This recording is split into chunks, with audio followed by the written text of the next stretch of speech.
Muy buenos días, gracias por conectarse nuevamente a las charlas de capacitación de la Dirección de Investigación de la Universidad Nacional de Chimborazo y del Vicerrectorado de Investigación, Vinculación y Posgrado. Para nosotros es un gusto poder contar con una personalidad de la talla del doctor Pablo Dávalos, quien abordará la charla Los retos de las universidades en el mundo de la pospandemia, una coyuntura social, política y económica del país. Estaremos atentos a la charla, el procedimiento similar a lo que hemos estado llevando a cabo en estas charlas. Habrá la exposición, en este caso el doctor Pablo Dávalos, luego habrá la posibilidad de hacer preguntas y comentarios al respecto de lo que se vaya diciendo en esta charla.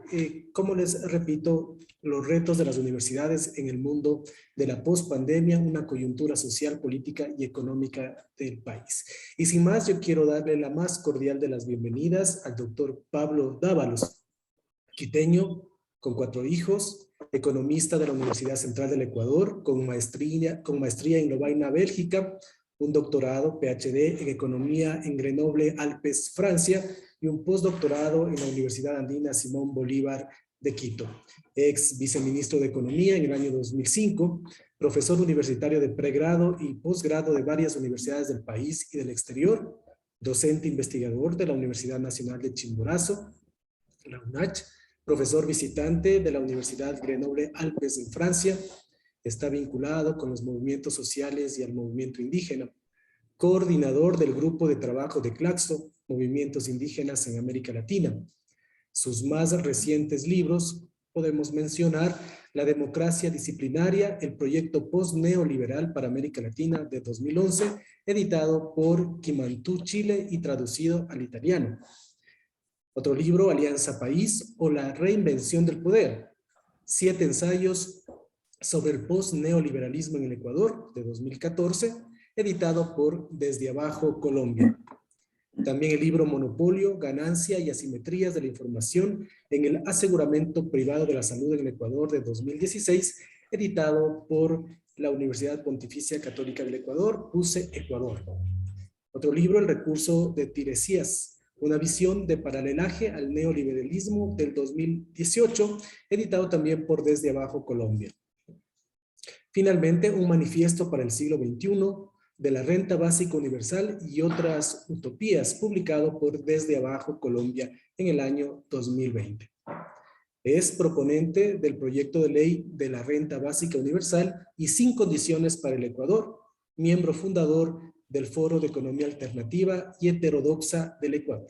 Queremos darle la más cordial bienvenida al doctor Pablo Dávalos. Adelante, por favor. Estamos atentos a escuchar su exposición. Muchísimas gracias, querido Diego. Un saludo muy cordial a todos los compañeros docentes, investigadores, autoridades y estudiantes que se han integrado a esta conversación. Un saludo muy cordial y una felicitación a la Dirección de Investigación por estas iniciativas de discusión de los problemas del país y del mundo, y también una felicitación al Vicerrectorado de Investigación, Vinculación y Posgrados de la UNACH. Un saludo muy cordial también para el rector y el vicerrector de investigación y para todo el personal directivo de la universidad. El tema que nos convoca tiene que ver con la realidad del país, tiene que ver con lo que está pasando, no solo en el país, sino en el mundo, y además intuir a partir de esa constatación las posibilidades de reinventarnos en tanto universidad y en tanto vinculación con nuestra sociedad. Nosotros acabamos de pasar un episodio que me parece realmente importante comprenderlo, codificarlo dentro de las matrices que tiene la universidad para entender la realidad del mundo, y tiene que ver con la pandemia. La pandemia cambió todos los referentes, la pandemia cambió las coordenadas, cambió el mundo de la vida de todas las personas del planeta. Nos cambió a nosotros y cambió también a la región y al mundo. En primer lugar, no teníamos una idea muy clara con respecto a lo que significaba el virus. Ustedes recuerdan las primeras semanas cuando se decretaron los protocolos de aislamiento, sentimos miedo como sociedad, tratamos de protegernos como sociedad. Cuando venían las noticias en redes sociales de lo que pasaba en países como Italia o lo que pasaba en la ciudad de Guayaquil, que se convirtieron en el epítome de la pandemia a nivel mundial, de una u otra manera nosotros nos sentimos afectados frente a un vector externo que nos amenazaba de forma directa la vida. En esas circunstancias tuvimos que improvisar y tuvimos que aprovechar lo que teníamos a disposición nuestra para seguir adelante con nuestra vida, con nuestras responsabilidades y en el caso de las universidades, seguir adelante en el proceso de formación y en el proceso de investigación. Y ahí descubrimos para muchos de nosotros las plataformas tecnológicas que nos permitían llevar adelante los procesos de capacitación, de formación, de clases, etcétera. Y la universidad empezó a crear protocolos que le permitan saber hasta qué punto se estaba llevando adelante esos procesos de enseñanza, aprendizaje, investigación, etcétera, ¿no? Y poco a poco, a nivel nacional, creo yo, fuimos improvisando, diría yo, pero lo hicimos bien. En ese sentido, tenemos, por ejemplo, Lunach, una plataforma muy estricta, una plataforma muy consistente, una plataforma que permite comprender, conocer y establecer un seguimiento muy exhaustivo de la actividad docente, así como de la actividad de los estudiantes. En otras palabras, pudimos pasar de manera súbita a una modalidad ante la cual ni siquiera antes la habíamos sospechado, que es la teleeducación. Es decir, transferimos a las plataformas telemáticas y tecnológicas procesos que antes eran de carácter presencial. Esto significó que, en primer lugar, la infraestructura que tenemos en las universidades, mucha de esa infraestructura queda en desuso porque pasamos al ámbito virtual. ¿Y qué experiencia tenemos del ámbito virtual? ¿Qué nos enseña el ámbito virtual? Nos enseñó a los profesores niveles de responsabilidad realmente fuertes. Nos enseñó otra forma de desenvolvernos a diferencia de las actividades presenciales y nos enseñó a ahorrar. Nos enseñó que, por ejemplo, una actividad en una plataforma telemática nos implica ahorrar tiempo. Ese tiempo de desplazamiento de nuestras viviendas al sitio de trabajo, en nuestro caso la universidad, ¿no? Se convirtió en un tiempo que la pandemia nos devolvió a nosotros.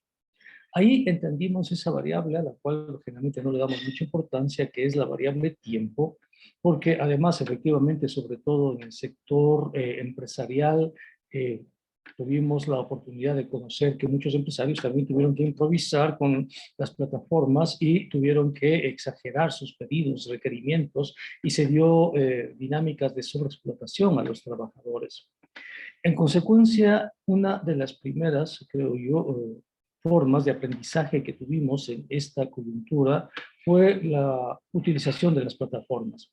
Eso hizo que en los cursos virtuales nosotros tengamos estudiantes de muchas partes, no solo de la provincia, sino del país.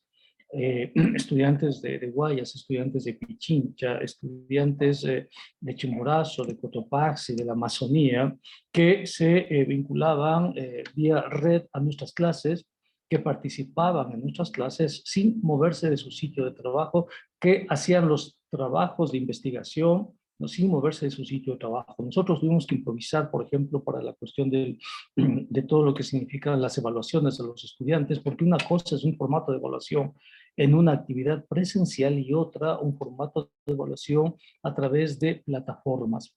Y poco a poco como sociedad nos fuimos adaptando a esta nueva situación. Es decir, fuimos resilientes ante este nuevo contexto. ¿Y qué significa esto? Significa que como universidades tenemos la flexibilidad y como sociedad la flexibilidad de adaptarnos a entornos desafiantes, como en este caso fue el entorno de la pandemia. Ahora estamos superando la pandemia, todos los indicadores a nivel nacional y a nivel mundial indican que poco a poco la humanidad supera esto. Tenemos en nuestro país uno de los indicadores más altos en tasas de vacunación y esto hace que nos planteemos la cuestión del retorno. Y ahí se suscitan varios problemas. retorno para actividades presenciales. ¿Por qué varios problemas? Porque ese retorno implica gastos, implica tiempo, implica uso de infraestructuras, ¿no? Y ahí es cuando nosotros podemos aprender de la pandemia. Es decir, podemos utilizar la experiencia que nos generó la pandemia de las actividades virtuales, por ejemplo, y seguir con las actividades virtuales.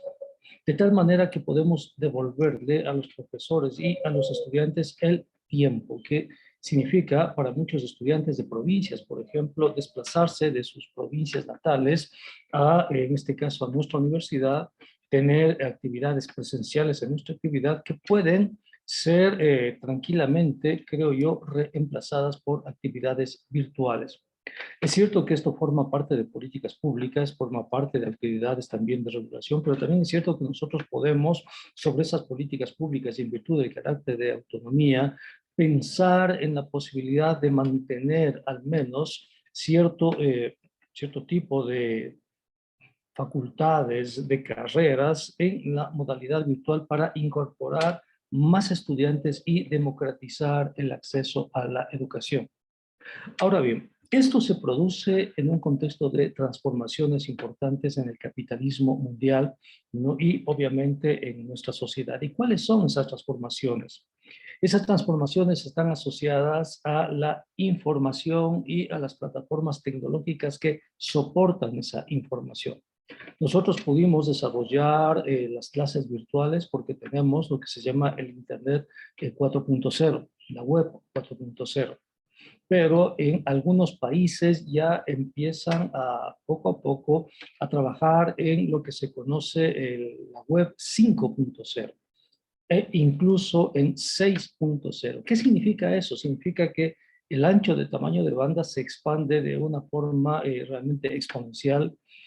Procesos que nos tardan ciertos segundos o incluso minutos podrían tardar fracciones de segundos en la red 5.0. Entonces, cuando se produce la red y cuando poco a poco la red 5.0 empieza a extenderse, abre la capacidad de comunicación. Y nosotros ya tenemos montada una infraestructura sobre la red 4.0. Imaginémonos las redes 5.0. A esas redes 5.0 también le han denominado el Internet de las cosas, porque poco a poco transfiere la gestión de varios procesos hacia esa red. Y uno de esos procesos tiene que ver, por ejemplo, con la conducción de buses, la conducción de camiones, de taxis, etcétera. Las principales empresas del mundo empiezan ya a trabajar en la autoconducción. Es decir, es muy probable que a futuro, y estoy hablando de 5, 10, máximo 15 años, es muy probable que la autoconducción sea una realidad fomentada, sustentada por el Internet de las cosas, las redes, web 5.0 y web 6.0. En otras palabras, la profesión de taxista, la profesión de chofer de bus, la profesión de chofer de camión, probablemente quede en desuso, no sea desplazada por estos avances tecnológicos, que son avances importantes.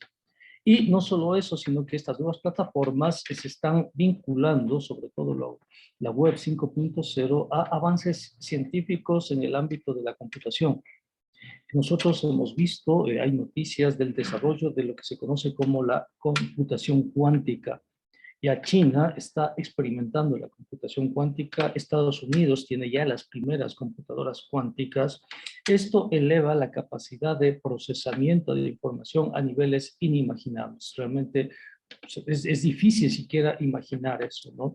Entonces, imaginémonos un mundo donde tenemos computación cuántica, imaginemos un mundo donde tenemos redes web 5.0, 6.0, e imaginémonos procesos de inteligencia artificial. Ese es el mundo que se está forjando este momento. Ese es el mundo que emerge en estas circunstancias. En ese mundo, el insumo más importante se llama conocimiento, se llama información, la gestión del conocimiento.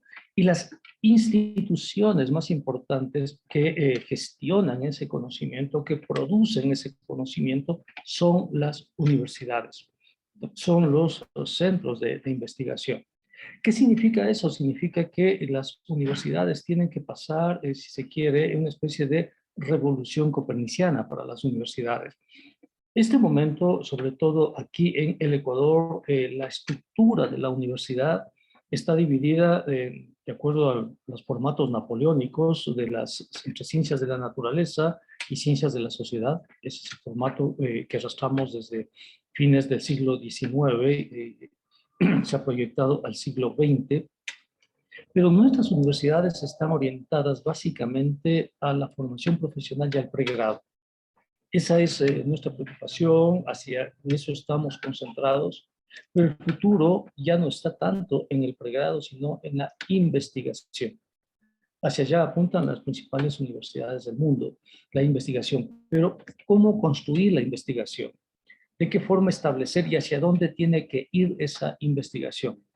Y la investigación en una universidad que hace investigación está en los doctorados.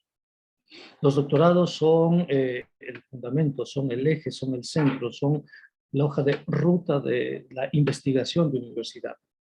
La universidad del futuro se caracteriza por eso, por tener doctorados. Los doctorados se constituyen, si ustedes quieren, el horizonte, y de ese doctorado hacia atrás se reestructura la universidad. Para nosotros, este momento, la prioridad como país es el pregrado. Orientamos nuestros esfuerzos, nuestra infraestructura, nuestros profesores, nuestros protocolos en la capacidad administrativa del pregrado. Esto está bien, nadie discute eso. Pero creo que el desafío del futuro, más que el pregrado, es el doctorado. ¿Y qué es el doctorado? El doctorado es un proyecto de investigación. O sea, aquí tenemos varios PhDs y demás. El doctorado apunta a inscribir un proyecto de investigación dentro de lo que son las fronteras de la ciencia. Ahí están los doctorantes, ahí están los doctorados. Entonces, en la elaboración de marcos teóricos, en la elaboración conceptual, en la profundización de temas fundamentales de la sociedad, ahí se inscriben. Y generalmente, y esto les ha pasado a todos los que han realizado un doctorado, los doctorados son inter y transdisciplinarios. Eso significa que quien hace un doctorado de un ámbito específico necesariamente tiene que desbordar ese ámbito y tiene que buscar referencias, discusiones bibliográficas en otros ámbitos. ¿Cómo se hace un doctorado? Un doctorado se hace con investigación, se hace con participación en seminarios nacionales e internacionales de investigación, con grupos de trabajo, no con discusión permanente y con financiamiento. O sea, el doctorante necesita un financiamiento para que pueda concentrarse en su investigación, porque esa investigación puede derivar en elementos fundamentales que tienen que ver con, básicamente, con la construcción de ciencia, ¿no? En consecuencia, es fundamental comprender que nuestras universidades necesitan construir un horizonte de investigación. Necesitan definir líneas hacia la investigación. Y esa investigación, como había dicho, está en el doctorado. Entonces, pero para construir el doctorado se necesitan marcos institucionales, se necesitan visiones estratégicas, se necesitan establecer líneas que conduzcan hacia eso y se necesita cambiar la visión de la universidad. La visión de la universidad va hacia el máster, hacia los programas de maestría. Los programas de maestría se dividen básicamente en dos. Los primeros son profesionalizantes y los segundos tienen que ver como requisitos de acceso a los doctorados. Es decir, pasar de la universidad de pregrado hacia la universidad de maestría y de doctorado. Concentrar todas nuestras fuerzas, todos nuestros esfuerzos, toda nuestra atención en programas y proyectos de investigación. No significa en absoluto descuidar el pregrado, ese pregrado está ahí, pero la posibilidad de desarrollar posgrados es enorme además, es enorme porque, por ejemplo, nosotros podemos pensar en que nuestra matrícula en pregrado tiene que ir necesariamente esa matrícula al posgrado. Y ahí podrían los estudiantes escoger o una maestría profesionalizante o una maestría previa al doctorado. Tenemos en este momento en la universidad alrededor de 40 maestrías, pero es muy insuficiente para lo que demanda la sociedad y para lo que demanda el futuro. Sabemos que existen requisitos, se necesita y demás con respecto a la generación de posgrados. Sabemos que a veces son tortuosos eso. Creo que algún rato habrá que llevar este debate también a las entidades que hacen regulación y control académico de las universidades para que cambien los formatos. Pero creo yo que ahora tenemos la posibilidad de abrir muchísimas maestrías en formatos, como por ejemplo en formatos de teleeducación, es decir, en formatos virtuales. Podemos hacer eso, tenemos ya la experiencia en estos 2 años para hacerlo, podemos multiplicar las maestrías y podemos vincularnos a estas transformaciones que se están dando en el mundo. Entonces, aquí también aparecen otros fenómenos y las universidades todavía no logramos dar respuesta a esos fenómenos que emergen directamente de la sociedad. Por ejemplo, les señalo un fenómeno que está ahí, ¿no? Frente al cual no hay políticas públicas, no hay respuesta de las universidades, pero sin embargo está ahí, está presente. Por ejemplo, el fenómeno de las criptomonedas, el Bitcoin. Ahora sabemos que eso existe, eso está ahí, pero ¿cómo han reaccionado las universidades frente a ese fenómeno de la realidad, de la estructura de la realidad que está ahí, las criptomonedas?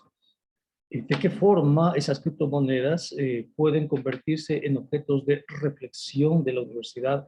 Y ya no solo en objetos de reflexión, sino en objetos de investigación, y no solo en objetos de investigación, sino incluso a nivel de maestría en objetos de formación profesional.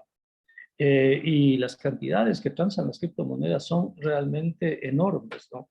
Pero todavía no hemos desarrollado respuestas de tipo académico con respecto a un fenómeno potente de la realidad que está ahí. O sea, es evidente, ¿no? Tenemos otro ejemplo de la realidad que está ahí, tiene que ver con los denominados tokens no fungibles. Hemos visto cómo algunos aspectos de la estructura de la realidad empiezan a derivar hacia los denominados tokens no fungibles. Pero, ¿cuál ha sido la respuesta de la academia con respecto a eso? ¿No? A esos denominados tokens no fungibles, por ejemplo, ¿no? Tenemos otros fenómenos dentro de la economía popular y solidaria. Por ejemplo, tenemos las monedas sociales.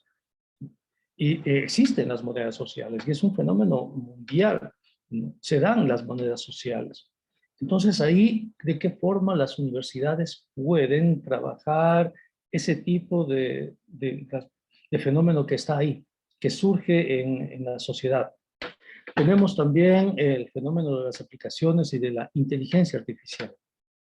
La inteligencia artificial son algoritmos de potencia heurística que tienen la posibilidad de aprender de sí mismos, ¿no?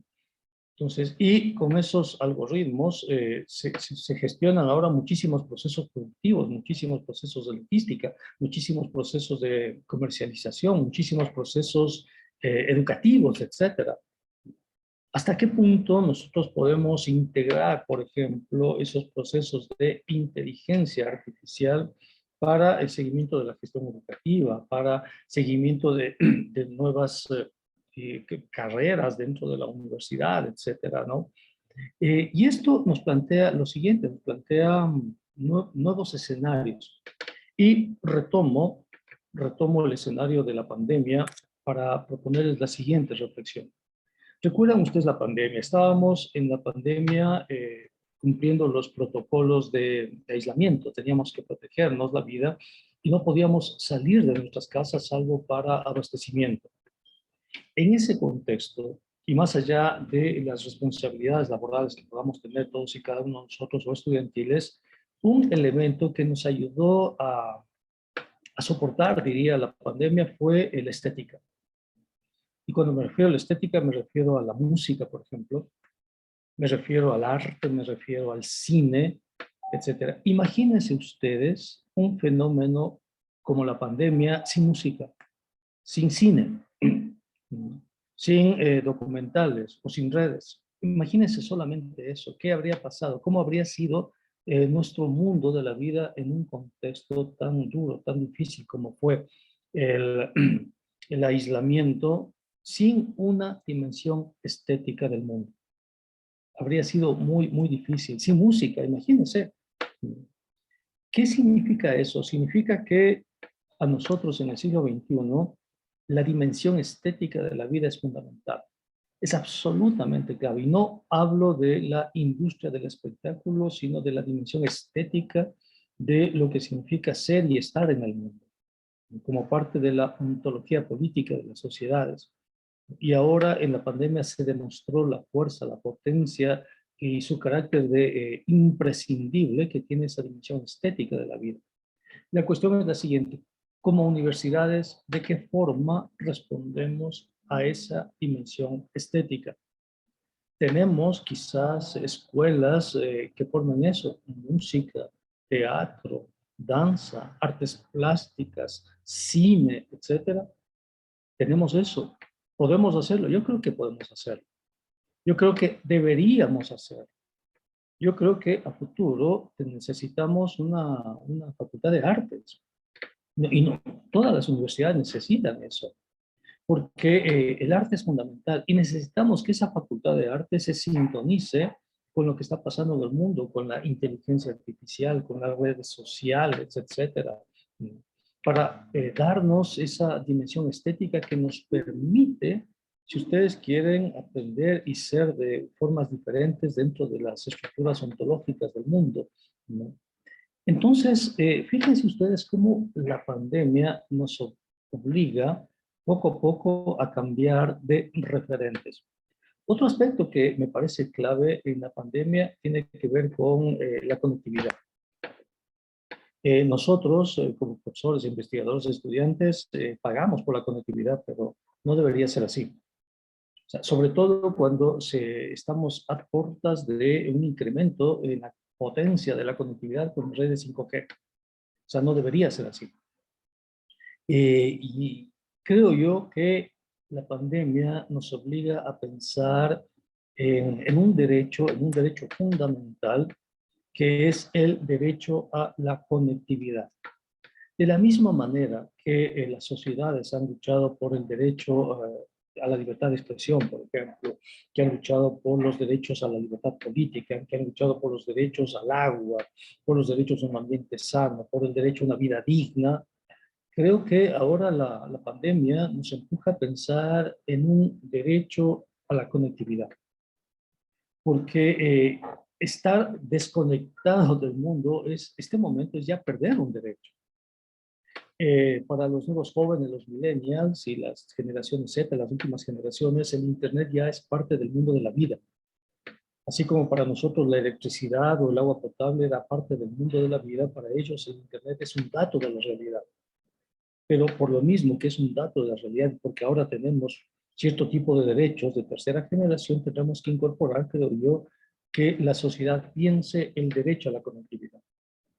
Y ahí, claro, necesitamos abogados, necesitamos juristas que piensen en esos términos, que piensen en la ampliación de los derechos de la vida digna, por ejemplo, ¿no? Necesitamos investigaciones, necesitamos comprender la estructura de lo real, ¿no? De cómo esa realidad cambia para poder no solo entenderla, sino también transformarla, porque en definitiva de lo que se trata es eso, de transformar esa realidad. Y no sé si ustedes han notado, hay un cambio en los patrones de comportamiento, de consumo impresionantes en nuestra sociedad a partir de la pandemia, y es la proliferación de fruterías. Ahora hay fruterías en todas partes. Les comento algo que es significativo, y es que en la ciudad de Quito hay un sector que es la zona rosa en Apocho, ¿no? Donde habían antes de la pandemia muchísimos sitios de cervezas, muchísimos bares, discotecas y demás. Pero es interesante porque ahora, donde había antes discotecas, ahora hay sitios que venden frutas. ¿Por qué es eso? ¿Qué fenómeno social está detrás de eso? Está cuidar la calidad de vida. Está cuidarnos la salud.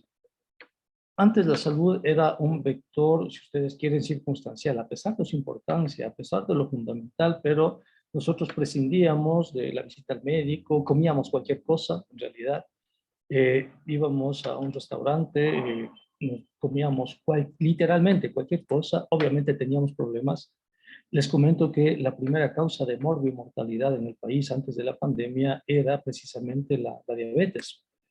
Y la diabetes es una enfermedad que se produce por malos hábitos alimenticios. O sea, estábamos comiendo mal, no nos cuidábamos nuestra salud. La pandemia nos obliga a proteger nuestra salud.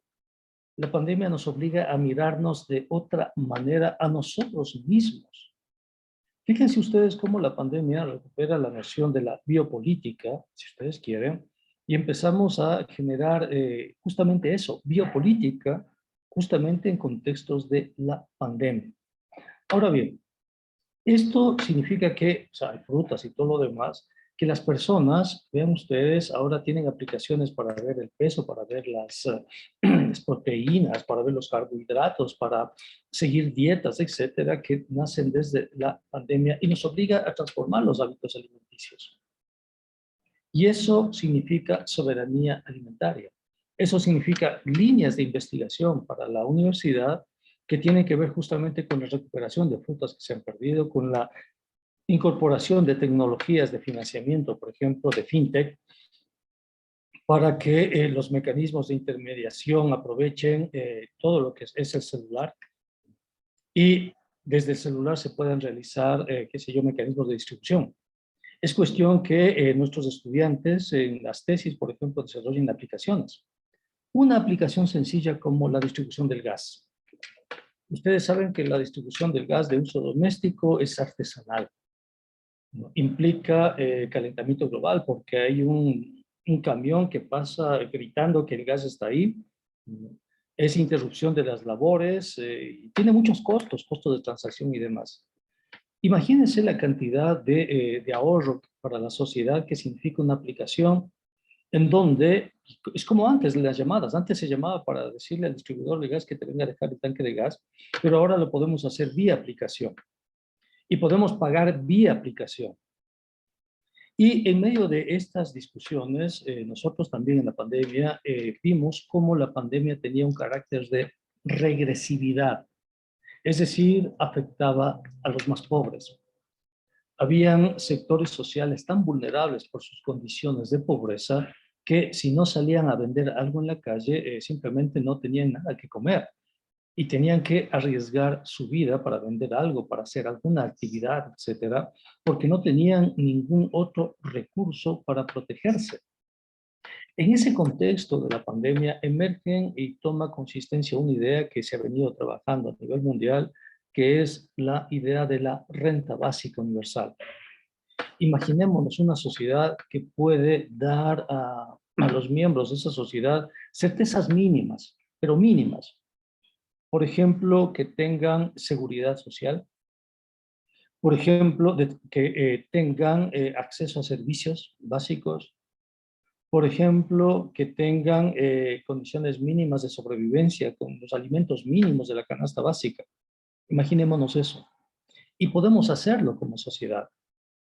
Porque hay un discurso que es básicamente un discurso político y que tiene que ver con la escasez, que no se compadece con la realidad de las sociedades, tal cual son nuestras sociedades, ¿no?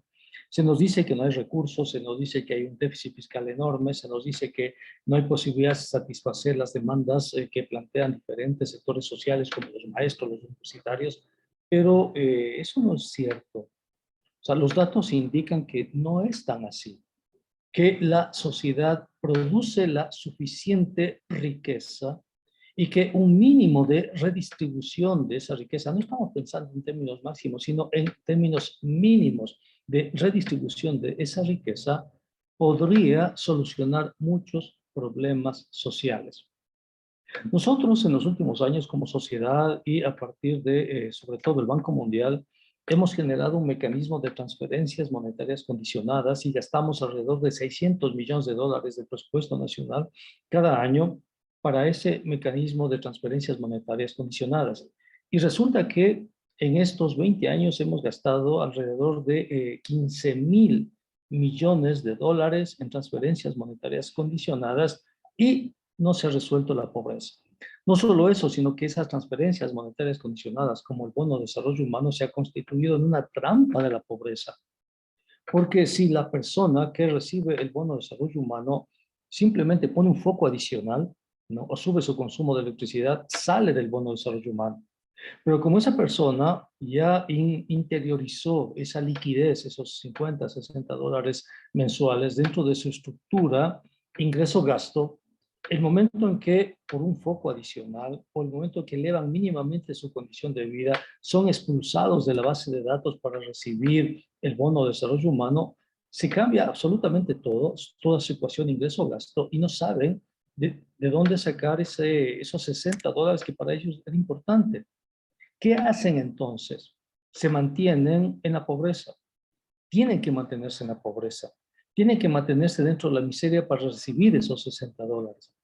En consecuencia, la pandemia demostró que ese bono de la pobreza no resuelve los problemas sociales. Es una política social que quizá estuvo bien en algún contexto, pero ya no para el siglo XXI. En consecuencia, nosotros desde la universidad podemos evaluar eso. Podemos realizar las investigaciones de campo, podemos realizar las investigaciones suficientes a través de nuestros estudiantes, y no solo eso, sino que podemos establecer un posgrado, una maestría profesionalizante incluso sobre eso. Imaginémonos una maestría de renta básica universal. Y está ahí, o sea, el marco teórico está ahí. Las personas que siguen esa maestría tendrían la capacidad de evaluar las políticas sociales, podrías llevar adelante la fundamentación de la renta básica, podría ser los técnicos que sostengan el proceso del cambio de paradigma en la política social de una política asistencial y clientelar, que es la transferencia monetaria condicionada, hacia un nuevo tipo de política, en este caso la renta básica universal como el derecho a la vida digna. Podemos hacer una maestría en eso. Entonces, vean ustedes la cantidad de fenómenos que emergen en la sociedad y la universidad puede dar respuesta a esos fenómenos. Puede dar respuestas inmediatas, puede dar respuestas desde la investigación, etcétera, ¿no? Otro aspecto que me parece también interesante tiene que ver con los análisis y las respuestas de la universidad que emergen en la pandemia también, y tiene que ver con el riesgo, la sociedad de riesgo, el miedo social. Imaginémonos también una maestría de riesgo social. ¿Cómo gestionar el riesgo? Que implique psicología, que implique sociología, que implique politología, que implique estadística, etcétera, para entender la sociedad de riesgo. Una maestría en la sociedad de riesgo y después doctorados en eso. Doctorados que nos permitan entender eso, doctorados en renta básica universal o líneas de investigación para doctorados en eso, líneas de investigación en todo lo que tiene que ver monedas sociales, economía popular y solidaria, etcétera, que en eso en el Ecuador tenemos avances importantísimos con respecto a la región. Entonces, yo pienso que la pandemia fue una amenaza, pero puede convertirse en una enorme oportunidad. Entonces, ¿qué tenemos que hacer? Concentrarnos en el posgrado. Creemos posgrados, creemos maestrías. Porque esos maestrantes, cuando salgan de esa maestría, van a ser gestores, pues van a ser consultores, van a ponerse oficinas, van a crear aplicaciones, van a contratar gente, no son emprendedores, son mucho más que emprendedores. Representan la frontera de las transformaciones sociales y tenemos la posibilidad de eso. Y ahora imaginémonos, en cambio, los maestrantes que se deciden por la investigación, que van a ser doctorantes.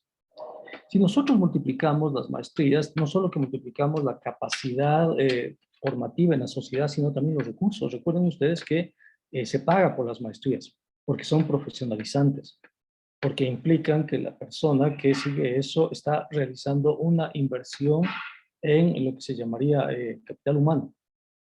Entonces, si tenemos recursos ahí, esos recursos pueden financiar los programas de investigación.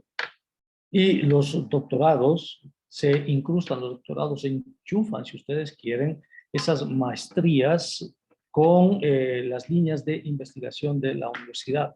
Y tenemos varias líneas que emergen desde la pandemia, líneas que tienen que ver con las fintech, por ejemplo, fintech y economía popular y solidaria. Ahí podríamos tener varias maestrías y varias líneas de investigación en doctorados, porque ahí, justo en lo que es fintech y economía popular y solidaria, aparecen las monedas digitales, aparecen las criptomonedas, los blockchain, etcétera, ¿no? Sociedad de riesgo, ¿no? Nuevos derechos, todo lo que significa pensar a la sociedad desde el derecho, desde la Constitución, derechos constitucionales, neoconstitucionalismo, etcétera, para pensar en eso, cómo ampliar las formas de los derechos, ¿no? Igual en pedagogía, podemos pensar en mecanismos que impliquen cómo aprender de la sociedad, cómo devolver a la sociedad lo que la sociedad nos está dando, ¿no? A través de política fiscal, etcétera. Entonces, estas reflexiones tienen que ver con la coyuntura que vive el país, pero tienen que ver también con las respuestas que nosotros podemos generar desde la universidad. Es cierto que la pandemia nos ha golpeado, es cierto que perdimos seres queridos, es cierto que incluso nos quedamos sin trabajo, pero podemos reinventarnos. Podemos reinventarnos y podemos transformarnos. Podemos crear posgrados, no para el país, posgrados regionales, posgrados donde estén estudiantes de toda América Latina. Ya lo están haciendo, la Universidad Andina lo está haciendo, la Flaxo lo está haciendo. Nosotros también podemos hacerlo. Tenemos fortalezas en los territorios que son realmente importantes. O sea, no importa de dónde vengan los estudiantes. Podemos hacer esos posgrados, podemos incorporar otros idiomas a los posgrados, podemos contratar profesores del resto del mundo para nuestros posgrados, podemos ampliar esos posgrados, podemos generar posgrados que son inéditos, que no existen en otras partes, ¿no? La economía popular y solidaria, fintech, por ejemplo, y cajas de ahorro, por ejemplo, que en Chimborazo, en la sierra, son tan potentes. Propuestas de interculturalidad. El mundo necesita, por ejemplo, entender la interculturalidad. ¿Y quién mejor para que le diga al mundo lo que es la interculturalidad que una sociedad tan diversa como es la sociedad de Chimborazo? En consecuencia, tenemos muchísimas potencialidades, muchísimas potencialidades. Tendríamos que desplegarlas al interior. Pensemos, por ejemplo, ya en los primeros doctorados, hagamos y reflexionamos sobre cuáles serían las líneas. Tenemos varias líneas de investigación, que esas líneas concluyan en doctorados. Pensemos en eso, pensemos en las maestrías, pensemos en los entornos que están cambiando, ¿no? Esto porque, como ustedes saben, nuestra sociedad está atravesada de múltiples problemas, múltiples problemas. Hay un deterioro en los indicadores sociales realmente fuertes. Hay ciertas contradicciones que hacen imposible la resolución dentro del sistema político, ¿no? Tenemos un sistema político muy desprestigiado, muy desgastado, pero creo que en ese contexto, quien puede alumbrar la salida al final del túnel deberían ser las universidades. Es decir, con sistemas políticos desprestigiados, con una clase política desprestigiada, con un ejecutivo desprestigiado, con una pérdida de confianza en las instituciones, no, con una pérdida de confianza en la justicia, con una pérdida de confianza en la función de participación ciudadana, con una pérdida de confianza en la función judicial, con una pérdida de confianza en la policía, sobre todo después de las últimas masacres, etcétera. ¿Qué le queda a la sociedad? ¿Qué referentes tiene la sociedad? ¿Quién puede pensar el futuro de lo que está pasando en este momento y ofertar salidas concretas a la sociedad?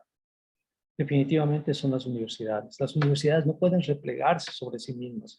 Yo entiendo que tenemos que cumplir requisitos, sobre todo en materia de investigación, que tienen que ver con las publicaciones, etcétera, pero sinceramente, cuando publicamos papers y demás, ¿quién nos lee? O sea, ¿quién de verdad nos lee? O sea, yo publico en revistas indexadas y todo lo demás y a veces encuentro que nos leemos entre nosotros, no nos lee la sociedad.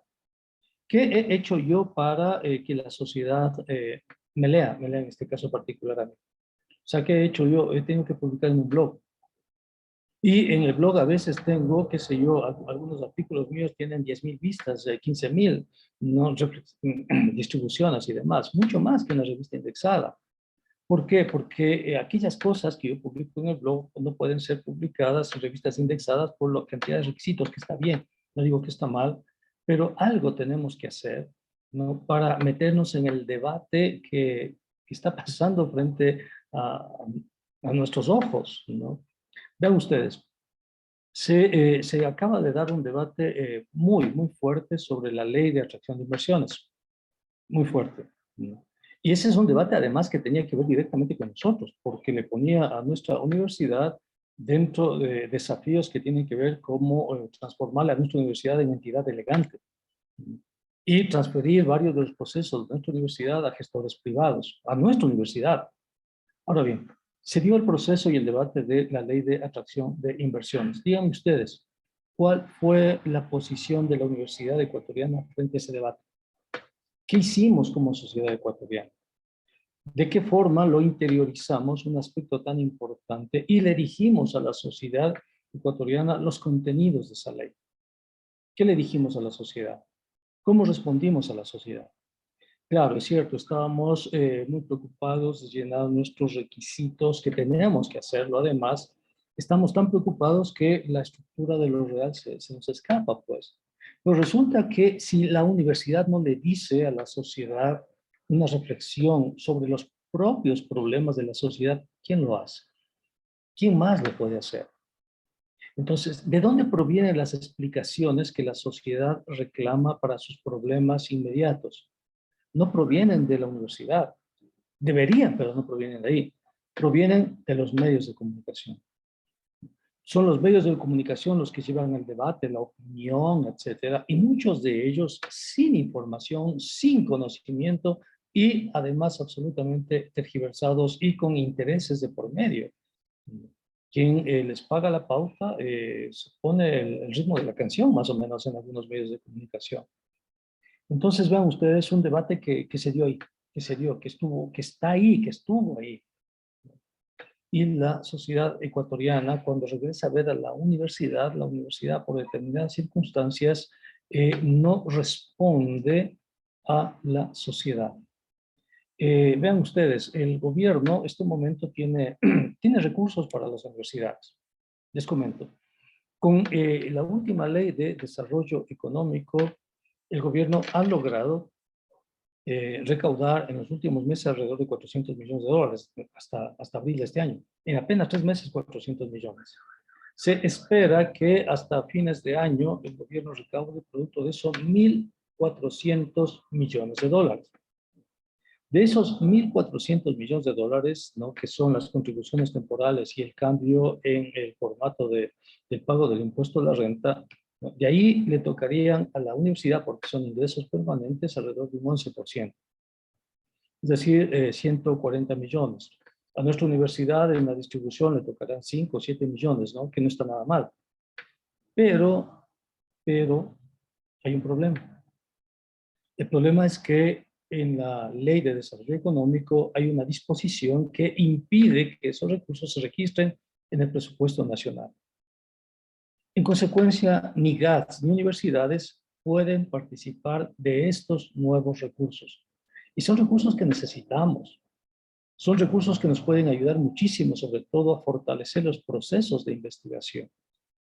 Entonces, pero las universidades no le han propuesto al sistema político ese debate porque es simplemente un cambio en una disposición general. Además, se elimina la disposición general segunda de la Ley de Desarrollo Económico y Sostenibilidad Fiscal, y con eso las universidades pueden recibir alrededor de 140, 150 millones de dólares adicionales a lo que reciben en el presupuesto de este año. El sistema político, sobre todo el Parlamento, la legislatura, no tiene el acompañamiento de las universidades. Cuando nosotros vamos al sistema político es a defender nuestros recursos. Vamos y le decimos al sistema político, miren, necesitamos, por ejemplo, que nos den las asignaciones que nos corresponden. Pero el sistema político necesita nuestra voz, necesita nuestro criterio.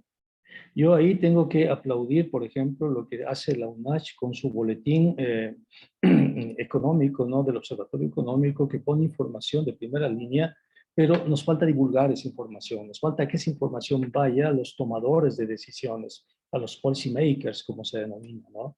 Entonces sí, nos falta eso. También, ¿qué nos falta? Nos falta vincularnos a la producción académica y científica del mundo que se da, sobre todo en redes. También tenemos que hacer eso. Estamos en el camino hacia eso, ¿no? Pero ¿por qué nos es tan dificultoso hacer eso? De una parte, vean ustedes, estamos por fuera de las necesidades sociales, de lo que necesita el sistema político, de lo que necesitan los policymakers.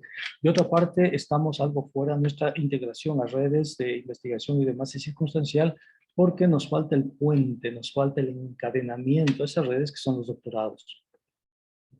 Entonces, yo creo que con estas reflexiones, la idea es contribuir. Yo estoy tratando de hacer eso, estoy tratando de integrar a la universidad, por ejemplo, a las redes de Claxo. Me gustaría después conversar con Luis para empezar ya a formar nuestros primeros doctorados como parte de muchas líneas de investigación. Tenemos que hacer los doctorados, tenemos que migrar hacia el posgrado. O sea, está bien lo que tenemos empleado, pero el objetivo, el énfasis tiene que ser posgrado y tenemos que vincularnos a la sociedad. Tenemos que vincularnos de una manera más proactiva, lo diría yo, porque la sociedad nos necesita, de verdad. La sociedad necesita referentes. Y esos referentes, este momento, están muy desgastados, están muy, pero muy desgastados. ¿Quién puede generar esos referentes sociales? Es la universidad. Estamos para eso, estamos para pensar. Y el ejercicio de pensar requiere de libertad. Y eso significa que para pensar tenemos que desprendernos de muchos corsés, de muchas limitaciones. Y no convertamos los requisitos del paper en un corsé. El paper es simplemente una forma de pensar y devolvamos a la sociedad ese pensamiento. Tenemos el paper, perfecto, pero hagamos lo que está haciendo el observatorio, por ejemplo, de economía de los management, está haciendo información que puede ser procesada por la sociedad.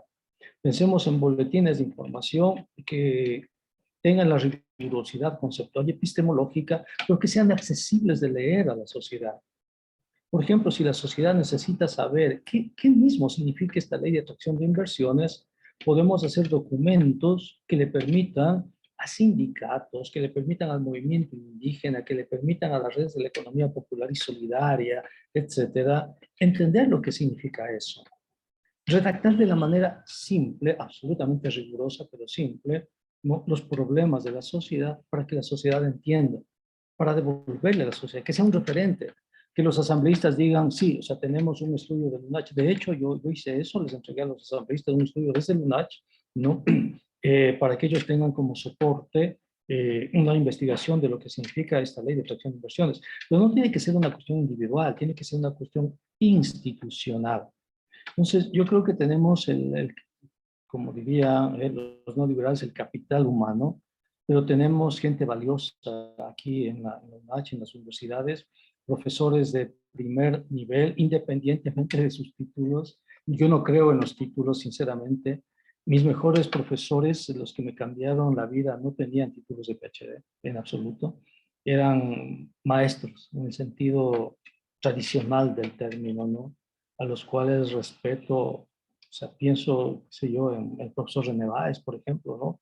Uno de los mejores intelectuales que ha tenido este país. Entonces, los títulos a veces se convierten en formas barrocas de adornar una situación, pero necesitamos también recuperar la sencillez, recuperar la humildad, o sea, devolverle al pueblo lo que el pueblo necesita. Yo creo que con eso, o sea, les comento, porque ahora estoy dentro de la institución, pero tengo la posibilidad de mirar dentro y fuera, y les transmito eso. Les transmito lo que estoy viendo desde fuera de la sociedad y les transmito lo que estoy viendo desde dentro de la sociedad, ¿no? Y creo que este momento, para devolverle a la sociedad la credibilidad en sí misma, la mejor posibilidad de hacerlo es la universidad. O sea, son las universidades, son el último baluarte que nos queda. Hagámoslo eso. La sociedad necesita muchísimo de nosotros, necesita certezas, necesita comprenderse a sí misma.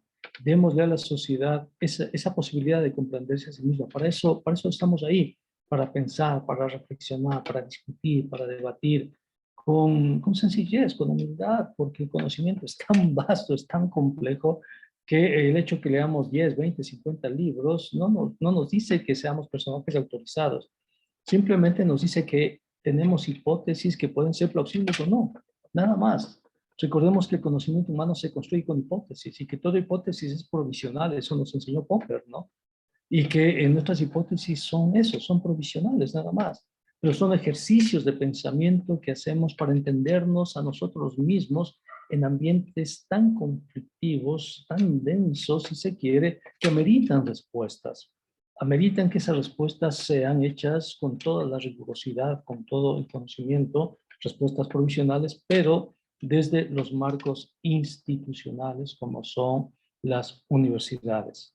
Queridos colegas, yo no les quiero cansar más. He transmitido desde esta posición, desde esta interfaz, estoy incorporándome a la UNACH, pero claro, mi equipaje es mi equipaje de lo real. O sea, entro con la estructura de lo real, entro como, si ustedes quieren, como parte de las discusiones en el sistema político, en los medios de comunicación, etcétera, pero entro a colaborar, entro a ser parte del equipo, entro como cuando hay un equipo que está jugando un partido y entras y te pones donde te hace falta el equipo nomás, a ponerte la camiseta del equipo, ¿no?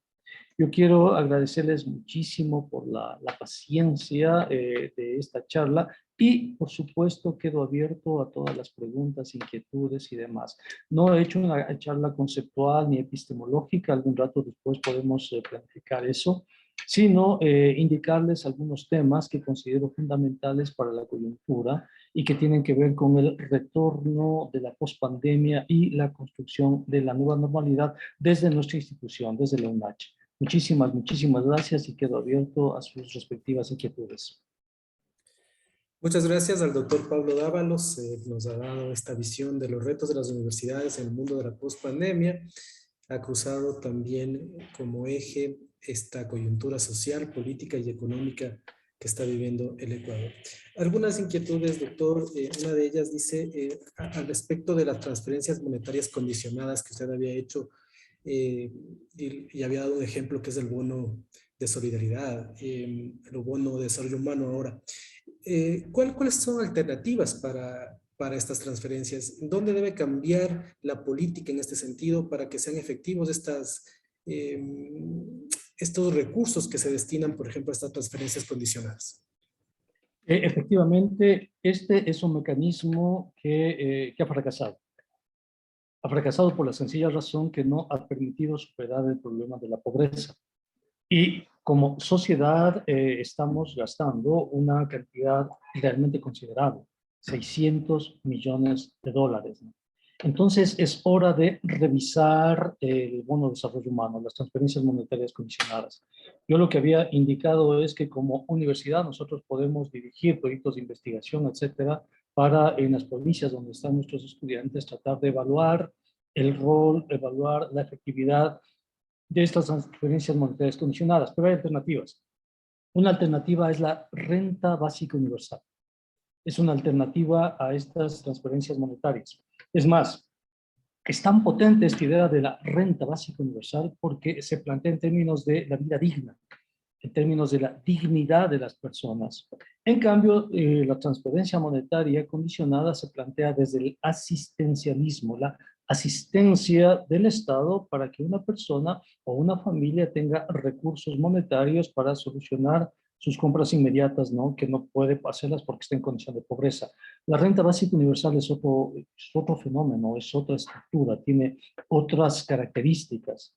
Es una responsabilidad que nace del Estado para garantizar un mínimo de condiciones a todos sus ciudadanos para a partir de esas condiciones crear una nueva contractualidad social.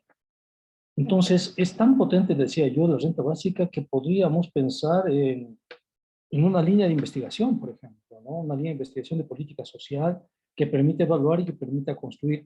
El país ya tiene un proyecto de ley de renta básica universal. Ese proyecto de ley está en la Comisión de Régimen Económico de la Asamblea Nacional.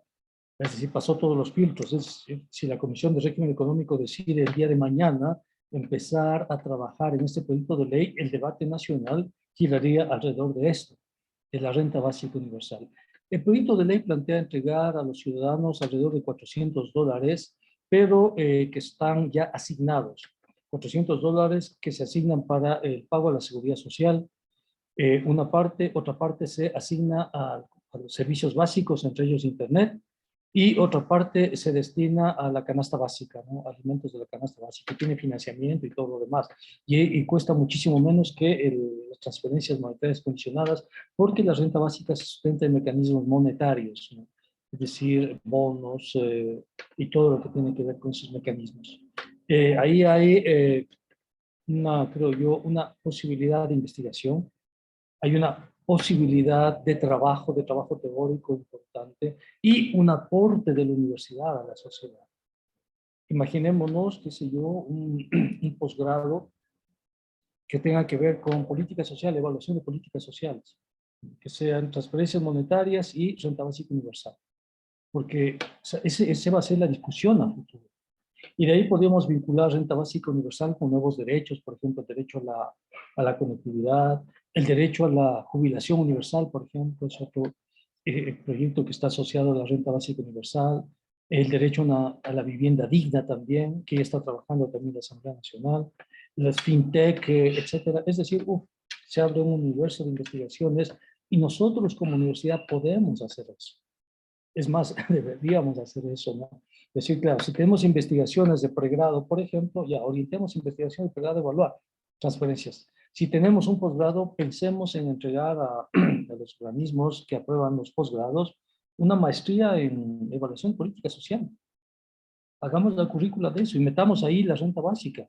Y después veamos si podemos crear un doctorado en, qué sé yo, en líneas de política social. Y uno de los doctorantes podría trabajar renta básica universal para el Ecuador, para América Latina, etcétera, ¿no? Podrían proponer a la cooperación internacional financiamiento de esto. Es decir, la pelota está en nuestra cancha. Esa es la idea. Muchas gracias. Otra inquietud. ¿Cómo podría contribuir la investigación en el desarrollo del país si la asignación del presupuesto es mínimo? ¿Qué se debería hacer al respecto? Sí, efectivamente la asignación es mínima. O sea, y va a seguir siendo mínima. ¿Por qué? Porque el gobierno tiene que cumplir con metas de consolidación fiscal establecidas con el Fondo Monetario, y ahí, a pesar que existen los recursos, no nos van a dar los recursos. Pero hay una cosa que me parece interesante. Imaginémonos que nuestros estudiantes de pregrado en un 80% van al posgrado.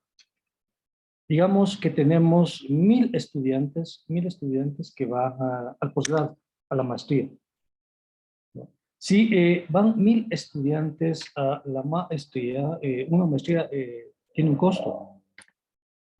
Digamos que el costo de nuestras maestrías está alrededor, pongamos, o sea, por razones holísticas nada más, pongamos $5,000. Eso significa que nosotros como universidad podemos generar con las maestrías alrededor de $5 millones.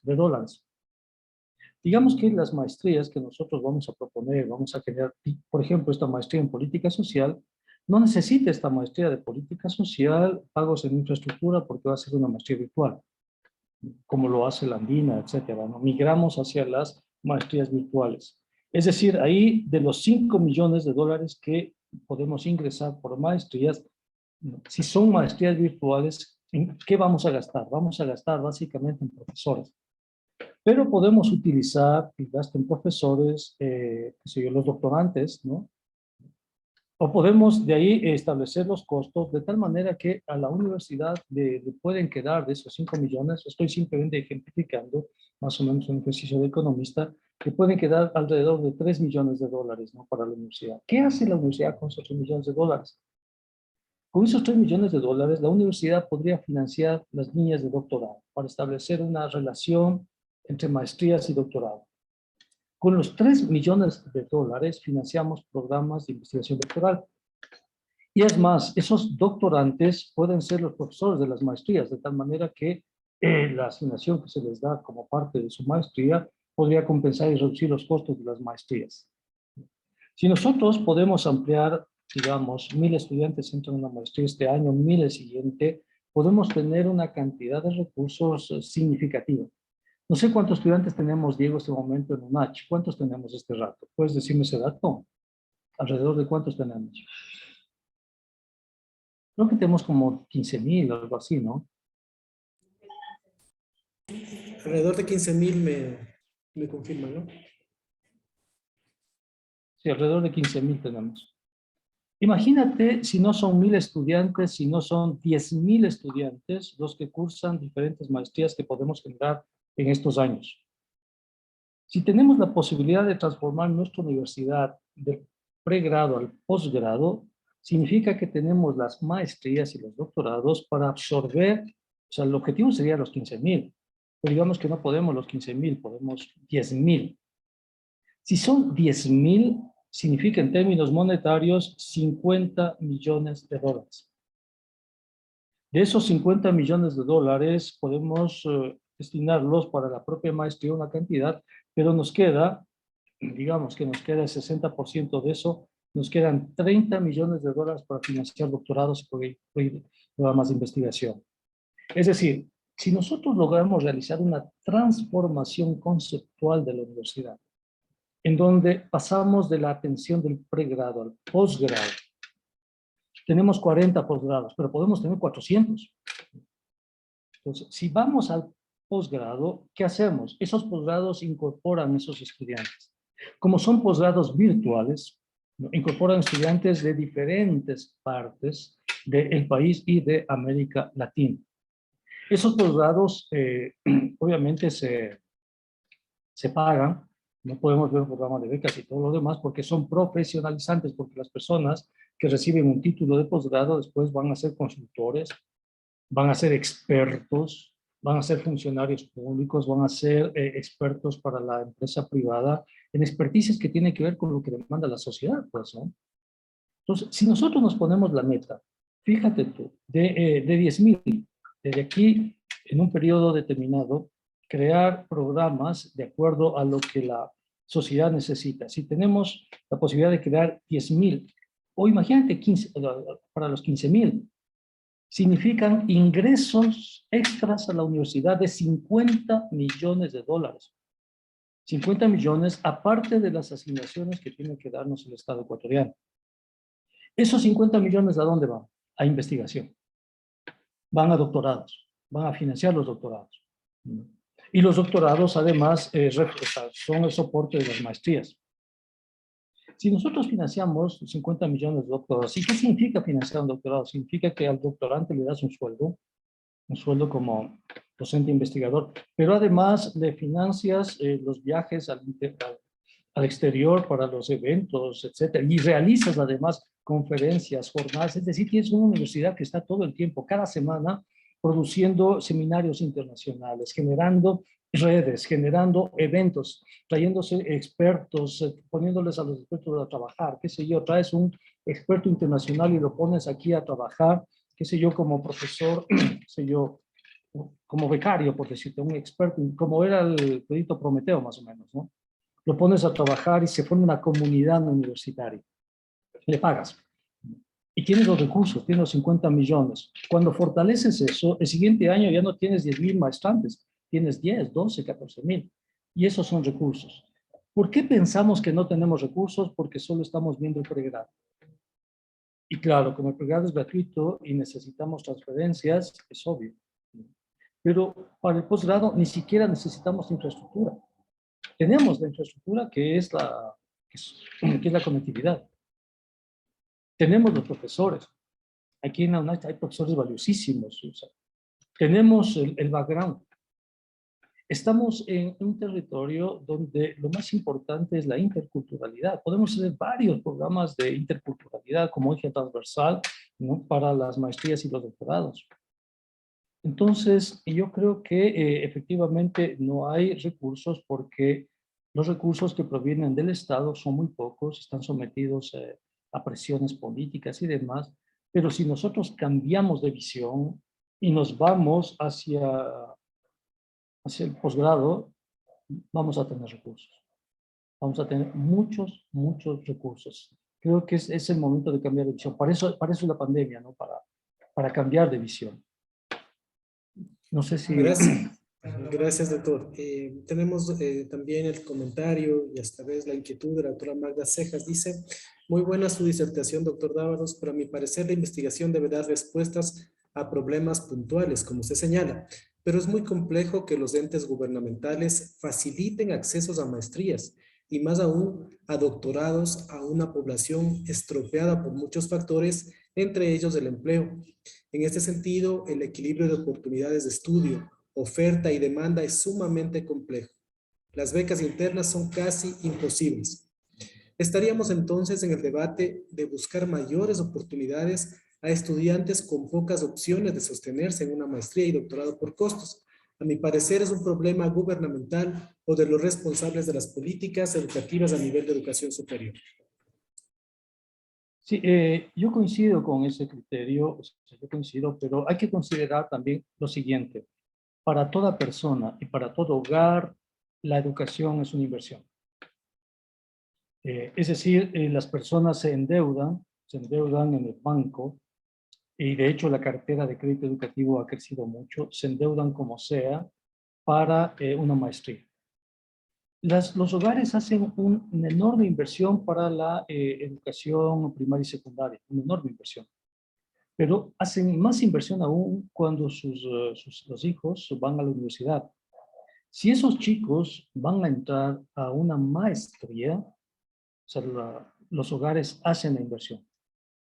Porque cuando salen de la maestría, sus opciones laborales cambian. Pueden convertirse en consultores, pueden convertirse en expertos.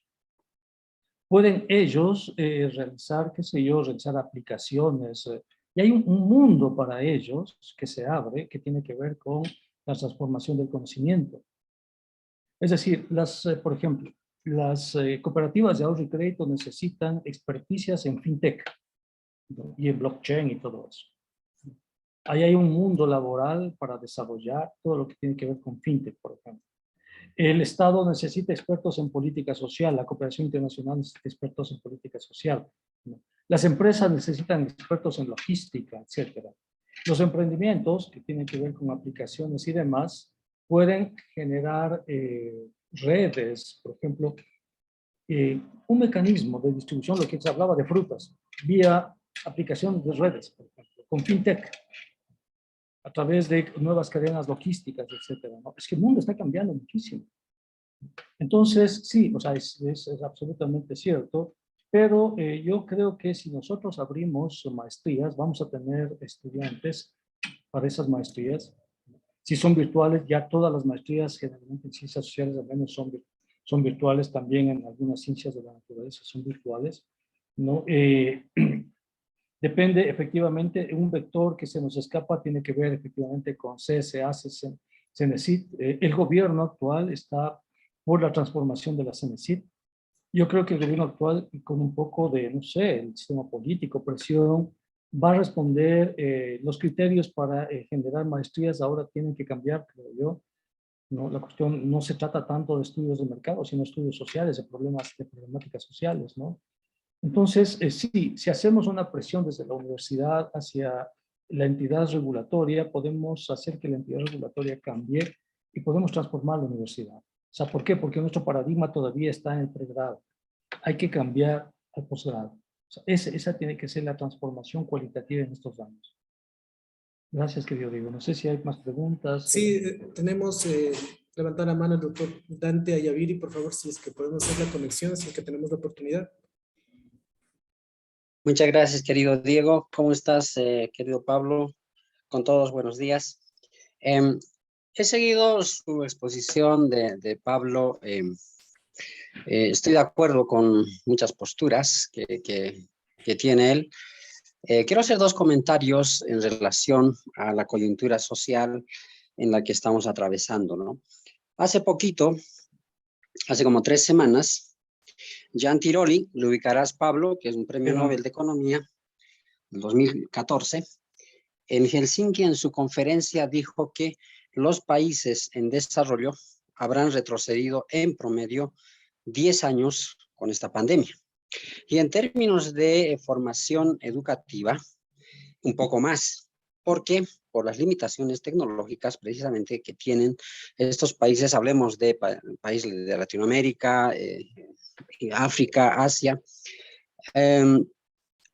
Los progresos tecnológicos en estos países no han sido suficientes como para poder adaptarse a las aulas virtuales, el lujo que nosotros aquí en Ecuador tenemos, ¿no?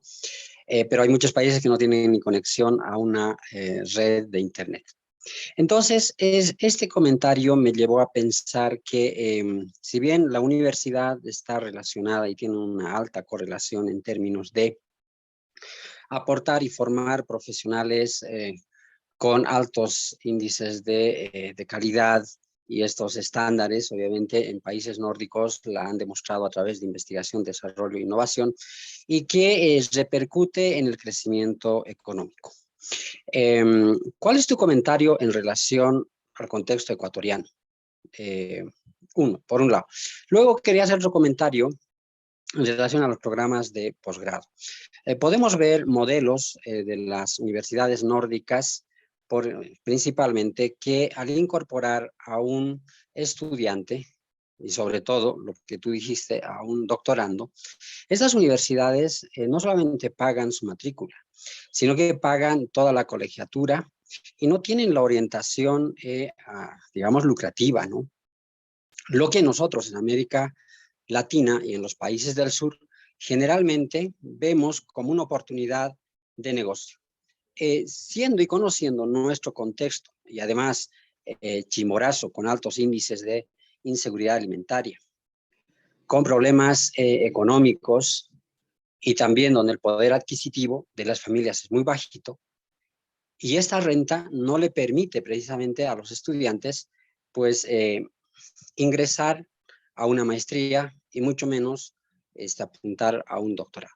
Entonces, cuando tú hacías cifras de los 10,000 estudiantes, un poco que me ha parecido bastante ambicioso. Está bien, como investigadores somos ambiciosos, pero también hay una realidad local, ¿no es cierto?, de nuestra provincia y también del Ecuador con esos problemas económicos. Entonces, yo más bien, ahí va mi comentario, es que la universidad debería orientar y hacer eco de esa filosofía y ese objetivo que tiene relación con la sociedad, ¿no? Buscar más o menos un mecanismo de que sí se le puede integrar a un programa de posgrado, reconociendo probablemente algunos créditos del último semestre para un programa de maestría, de tal forma que de esos créditos no tenga que pagar el estudiante. Yo sé que la cuestión de las becas es bastante compleja en las universidades por el mismo tema de los costos, ¿no? Y entonces, de tal forma que el estudiante podría, digamos, pagar un 50 o 40% de esa colegiatura. Entonces, claro, ahí los números ya no cuadran, querido Pablo. Nada más eso, habría que pensar otros mecanismos también de trabajar bajo me gusta el trabajo que están realizando en la Claxo, que habrán otras redes también, de tal forma que se pueda motivar, incentivar a que los estudiantes puedan involucrarse, pero no necesariamente como punto central, digamos, la parte de la generación de ingresos. Muchas gracias. Gracias, doctor Dante Ayaviri. Por favor, las respuestas a los comentarios de las inquietudes por parte del doctor Pablo en esta charla que estamos hablando sobre la universidad y también sobre el escenario político económico del Ecuador. Adelante. Muchas gracias, querido Dante, por tus impecables e inteligentes comentarios. Te comento, claro, que conozco a Jean Tirole básicamente porque tengo una hija que está haciendo una maestría de economía ya en Toulouse y justamente trabaja con Jean Tirole. Entonces eso me llega. Cuando tú hablaste de Jean Tirole, claro, era parte de mi mundo de la vida, si tú quieres, ¿no? Te pongo el ejemplo de Micaela, mi hija. Ella tiene 22 años y está por terminar la maestría. ¿Por qué? Porque el pregrado en la Universidad de Toulouse, el pregrado de ella duró 3 años. Porque la Universidad de Toulouse está orientada al posgrado. tienen dos posgrados, el posgrado nacional y el posgrado internacional. Y claro, todo el mundo apunta al posgrado internacional porque el posgrado internacional es donde está Jean Tirole, pues entonces es un premio Nobel de Economía, ¿no? Entonces, aquí nosotros todavía le damos muchísima atención muchísima atención al pregrado, y está bien. Pero el mundo cambia, definitivamente el mundo cambia, ¿no? Está bien que los estudiantes vayan al pregrado, pero la universidad como institución debe girar su atención primordial del pregrado hacia el posgrado. Es decir, el centro de la universidad tiene que ser la investigación. El núcleo fundamental tiene que ser la investigación. ¿Por qué? Porque es desde la investigación de donde nace el conocimiento fundamental de las sociedades. ¿Qué significa la investigación? Significa patentes. Y las patentes significan millones de dólares. ¿De dónde nacen las patentes? De los proyectos de investigación. ¿Y quién hace investigación? Los doctorantes, los doctorados. Si no tenemos doctorantes, si no tenemos programas de doctorado, no estamos en el siglo XXI.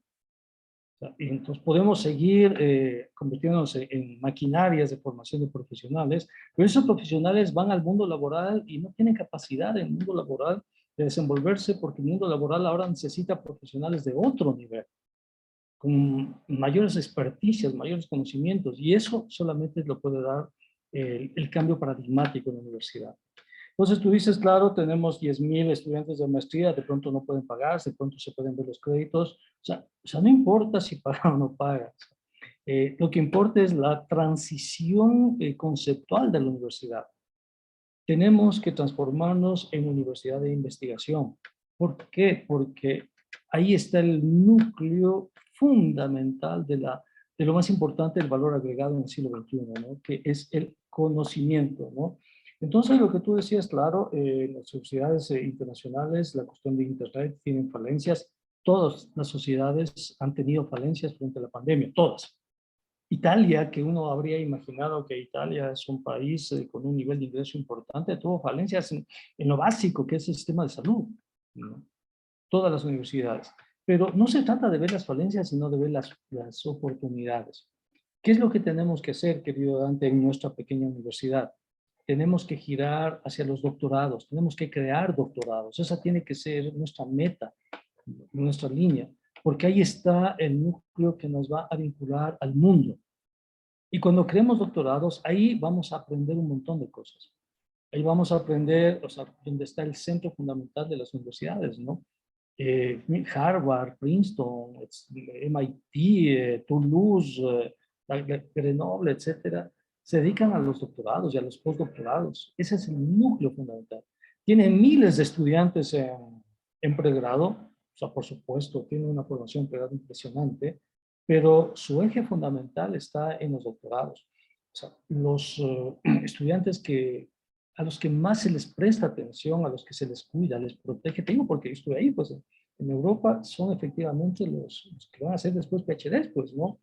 Y es cierto lo que tú dices, o sea, Chimborazo tiene inseguridades alimentarias, los chicos tienen problemas de renta, de pronto no pueden pagar, pero claro, es un fenómeno que se va retroalimentando.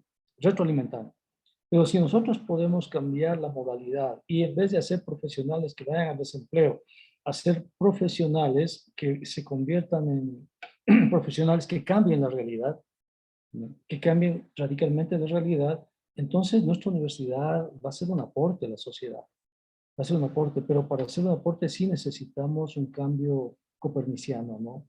Transformarnos en universidad de investigación. Muchas gracias, querido Diego. No sé si hay otras preguntas. Sí, tenemos la intervención de Jonathan Palacios, por favor, que está levantando la mano. Por favor, le pedimos su pregunta o comentario. Muy buenos días, compañeros. Muy buenos días, mi estimado doctor Dávalos. Primero agradecerle, ¿no? Porque yo hace un par de años tuve la oportunidad de hacer un TFM acerca del Fondo Monetario y el Ecuador, y por cosas de la vida se me cruzó un paper suyo y tomé propuestas como las políticas de renegociación del Banco Eximbank, el ISD con canje y el dinero electrónico, que me pareció muy interesante para no tomar dinero del Fondo Monetario. Y eso en cuanto a mi caso personal. Ahora, escuchaba acerca de la soberanía alimentaria. habló un poquito de eso. Es verdad que en la actualidad no hay un estudio técnico de crediticio para agricultores, es decir, se da el dinero por la necesidad del agricultor y no en base al producto. Esto hace que exista una oferta demasiado alta del producto, bajando la demanda y por lo tanto bajando los precios al ofertar el mismo. El problema es que tarde o temprano va a tener, o interviene el Estado, regula precios, pero el que sale mal parado aquí siempre va a ser el agricultor, ¿no es cierto? Yo no sé si es factible crear aplicaciones para diversificar la producción. Es decir, como ciertos otros países pueden hacer, de que producimos lo que necesitamos, lo que no tenemos podemos también invertir para no depender de países externos. Por ejemplo, vámonos al caso del trigo, ¿no? Aquí en el Ecuador se produce el 1.5% de producción nacional en el trigo y dependemos necesariamente de Canadá, Estados Unidos, Argentina para importar este producto. A veces agentes externos, como una guerra que sucede entre Ucrania y Rusia, hace que este producto pueda ser mucho más volátil y el precio puede incrementar. Ahora, podría trabajarse sin perjudicar a la soberanía alimentaria con una empresa privada, como hace, por ejemplo, Moderna, un ejemplo, ¿no? Moderna trata de comprar toda la producción de trigo y incentiva que haya producción de trigo a nivel nacional. Se podría, sin perjudicar a la soberanía alimentaria, trabajar con la empresa privada. Acuérdese que no hay que estigmatizar esto de la soberanía alimentaria. Unión Europea es uno de los principales interventores en este tema. Esa sería mi pregunta, mi estimado economista.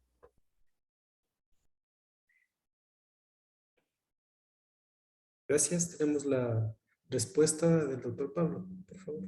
Primero que todo, un fuerte abrazo y un saludo, querido Jonathan.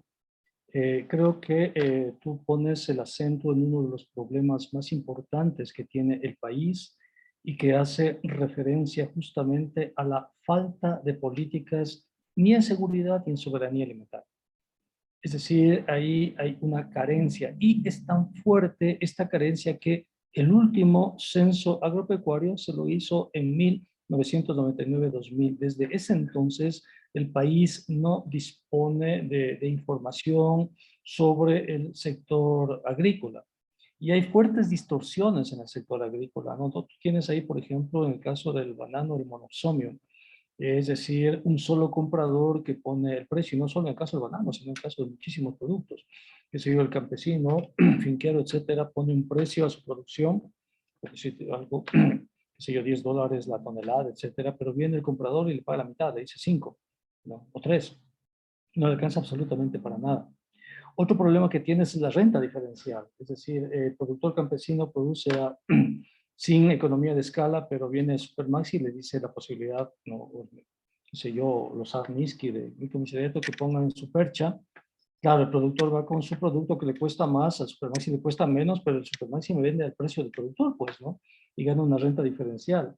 Tienes las cadenas de intermediación que son potentes, es decir, mientras llega, desde que sale de la unidad productiva agrícola al consumidor final, pasa por 5, 6, 7, 8 intermediarios y cada uno de ellos multiplica el precio, ¿no? Pero hay posibilidades de salir de eso, hay posibilidades, por ejemplo, de crear políticas a través de los gobiernos provinciales, los gobiernos territoriales. Y ahí la universidad les puede proponer a los gobiernos territoriales, decirle, hagamos lo siguiente. Mira, nosotros te proponemos el estudio, ¿no? de la producción, la intermediación, y no solo eso, sino nosotros te ponemos mecanismos de financiamiento a esto, a través de la cooperación internacional, a través de las emisiones, no sé. Y podemos incluso desarrollar aplicaciones para disminuir las cadenas de intermediación, las rentas diferenciales y los problemas de monosomio, de tal manera que el productor puede, una vez que termina, una vez que cosecha, pueda venderla al mejor precio posible. Y hay los instrumentos tecnológicos para hacer eso, hay las aplicaciones para hacer eso. Y la universidad las puede desarrollar, ¿no? Puede desarrollar, por ejemplo, pienso en una maestría en soberanía alimentaria. Pero no solo soberanía alimentaria, sino fintech, por ejemplo, ¿no? Y economía popular y solidaria. Es decir, que vincule mecanismos de ahorro e inversión local, territorial, a procesos que tienen que ver con distribución logística, etcétera, a nivel territorial y producción en soberanía alimentaria. Podemos hacer eso. Y vinculamos de una parte fintech, todo lo que es fintech con economía popular y solidaria, cadenas logísticas de distribución y soberanía alimentaria. Podemos hacer una maestría de eso. Los estudiantes que hacen esa maestría cuando salen, o sea, de esa maestría, cuando se gradúan de esa maestría, están en capacidad de proponer soluciones. Pueden convertirse en consultores de empresas o en consultores de gobiernos locales, o pueden ellos mismos producir las aplicaciones, etcétera, ¿no? Y pueden generar, si tú quieres, aunque no me gusta la palabra emprendimiento, pero pueden generar algo parecido a emprendimientos, ¿no? Es decir, ellos pueden solucionar problemas de su provincia de tal manera que las cadenas de interminación disminuyen. Pueden proponer alternativas al gobierno, a las empresas, al gobierno territorial, al sistema de la economía popular y solidaria, etcétera, ¿no? Con una maestría. Y podemos ahí ir a doctorantes, ¿no? Un doctorante de lo que es la soberanía alimentaria y los circuitos globales de, qué sé yo, las transnacionales como Nestlé, etcétera. Es decir, el tema que propones es muy, muy complejo, pero nosotros como universidad sí podemos resolverlo. Nosotros como universidad tenemos la posibilidad de, frente a esos problemas de la sociedad, convertir esos problemas no solo en objetos de reflexión teórica para entender, si tú quieres, esa estructura esencial que determina ese fenómeno, sino además, como universidad podemos proponer la alternativa a ese problema. Entonces, eso en Chimborazo podría ser, Chimborazo, y no solo Chimborazo, sino Bolívar, etcétera, podría ser importante, ¿no? Tener este tipo por ejemplo, de posgrados, ¿no? En soberanía alimentaria, fintech y cadenas logísticas, por ejemplo, ¿no? Podríamos pensar, pero súper interesante y me agrada mucho que mi reflexión teórica sobre el Fondo Monetario te haya ayudado, querido Jonathan, muchísimo. Nadie está satanizando a nadie, fíjate, ¿no? Nadie ha satanizado a la empresa privada, nadie ha satanizado, ni siquiera he hablado mal del gobierno, en absoluto. Estamos tratando de ver cómo en el entorno que vivimos les damos las mejores opciones a los estudiantes y le proyectamos a la universidad. O sea, no estamos hablando de, si quieres, de que el gobierno está bien o está mal, en absoluto. No hemos emitido ningún tipo de criterio al respecto. Sí, es un dato el gobierno y la empresa privada también es otro dato. Entonces, ¿cómo? Con ese contexto podemos nosotros como universidad entregar referentes, entregar lo mejor, las mejores posibilidades para la sociedad porque nos debemos a la sociedad. Muchísimas gracias, querido Diego. No sé si hay otra pregunta. Sí, hay una final. Hemos estado siendo retransmitidos también por nuestra cuenta de Facebook, Dirección de Investigación, y también a través de Twitter. Le preguntan ya sobre el escenario económico y cuál es el papel en el presupuesto del Estado de lo que debe pasar con el subsidio de los combustibles, que es una causa de beligerancia, por ejemplo, social, considerando también de que ahora se habla de energías limpias y también se pone en duda cuán sustentable van a ser estas energías del petróleo, por ejemplo, a largo plazo, a mediano y largo plazo. Mira, ahí nosotros como universidad tenemos un rol que me parece importante y es el estudio con respecto a los subsidios de los combustibles, ¿no? Y las incidencias que tiene eso. Y es un estudio de incidencias que vaya más allá de la cuestión contable. Digamos que el país gasta X cantidad de recursos en subsidio a los combustibles, pero esa X cantidad produce efectos Z. Esos efectos Z en la sociedad tienen que ser cuantificados a través de modelos econométricos, a través de modelos matemáticos, etcétera, para tener una aproximación de los efectos que provoca ese subsidio. Y podemos, a través de esa cuantificación, ver efectos favorables y efectos desfavorables y tener criterios sobre eso y decirle a la sociedad, nosotros como universidad hemos determinado que el subsidio a los combustibles, que es la cantidad de X, genera efectos Z y esos efectos Z, ¿no? Z' son positivos, Z' son negativos, ¿no? Y que estos efectos positivos negativos relacionados con este fenómeno que es el subsidio a los combustibles, ¿no? Generan además incidencias en determinado nivel. Pero al mismo tiempo que nosotros proponemos eso, podemos establecer, fíjate tú, mecanismos alternativos. Por ejemplo, desde la misma política fiscal, cómo el gobierno podría, qué sé yo, compensar los recursos de los que pierde teóricamente en subsidio con políticas alternativas. Y cómo a través de esta discusión de subsidio de los combustibles ir al cambio en la matriz energética hacia las energías limpias. ¿Cómo podemos, por ejemplo, pensar en nuestros gobiernos territoriales para que nuestros gobiernos territoriales a su vez presionen a las autoridades, en este caso de hidrocarburos, para que en las gasolineras, todas las gasolineras tengan su electrolinera, por ejemplo? Y cómo los gobiernos, qué sé yo, pueden poner un impuesto, una tasa a la emisión de CO2 por utilizar combustibles fósiles, y con esa tasa, por ejemplo, subsidiar la adquisición de buses eléctricos, por ejemplo. Entonces, si en nuestra provincia circulan una X cantidad de autos, y esa X cantidad de autos generan una cantidad de toneladas de CO2 que además producen calentamiento global. Si esa cantidad de toneladas de CO2, de acuerdo al panel de expertos en calentamiento global, nosotros podemos cuantificarlas, y ahí sería interesante, nosotros podemos hacer un programa de maestría en calentamiento global, pues, y por ejemplo, calentamiento global y transporte, y modalidades de transporte, no sé, fíjate, hay un programa ahí. Y los estudiantes que salen de ahí, salen como expertos en el calentamiento global a generar soluciones, y van a encontrar trabajo, o lo van a crear ellos trabajo, ¿no? Entonces ahí nosotros podemos decir, si en nuestra provincia, en nuestro territorio circulan X cantidad de autos que producen tantas toneladas de CO2, y si el gobierno territorial dice esas toneladas generan un efecto invernadero, y las personas que tienen ese auto tienen que pagar por ese efecto invernadero, no les queda otra, ¿no? Porque es contaminación. Y con ese pago, ¿no? Y ni siquiera eso, ¿verdad? Porque se pone, por ejemplo, la tarifa, se dice, bien, van a pagar los autos que contaminan una tarifa X. Pero se cuantifica esa tarifa X de acuerdo al parque automotor en 10 años. Esa tarifa X va a sumatoria y 10 de X nos da un valor Z. Ese valor Z, el municipio lo puede titularizar. Es decir, puede ir a una casa de valores de la misma provincia, asimismo con el apoyo de la universidad, se titulariza si va a recibir una cantidad Z. ¿Para qué? Para una vez titularizado ese valor en las bolsas de valores, con ese valor el municipio dice vamos a comprar buses eléctricos que van a hacer el transporte intracantonal, intercantonal o interprovincial. Y vamos, con esos buses eléctricos, vamos a tratar de solucionar, ¿no? este problema. Entonces, fíjate cómo un problema que tiene que ver con el subsidio de los combustibles nos lleva desde la universidad a proponer soluciones.